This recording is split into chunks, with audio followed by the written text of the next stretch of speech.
ça, la première étape, ça c'était à rencontrer les élus. Et la deuxième étape, ça c'est l'élaboration des termes de référence, établir ensemble les critères sur lesquels nous allons nous baser pour sélectionner les gens, les bénéficiaires de cet atelier qui aura lieu en janvier.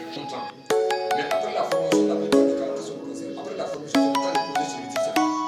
C'est un plaisir pour moi de participer à ces 2 jours d'élaboration des modules de formation. Et j'avoue que j'étais impressionné et je suis certain que c'est un module que nous allons élaborer pour les animateurs qui vont suivre ces modules de formation pour les être utiles dans les jours à venir pour nous radio.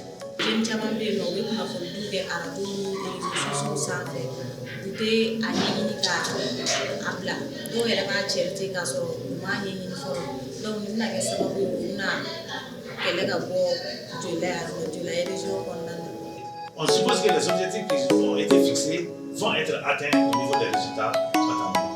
Des impressions bonnes parce que la nature des travaux, les échanges, les francs-parler et tout ce qu'on a eu à partager pendant ces 2 jours dans un climat de parfaite entente, de convivialité. Cette équipe qui sera bien formée et équipée sera plutôt un garde-fou, un élément essentiel contre la désinformation. Surtout que même le pays même traverse une période critique de son histoire. Je pense que ça pourra renforcer davantage la paix, la cohésion et le vivre ensemble en République du Mali.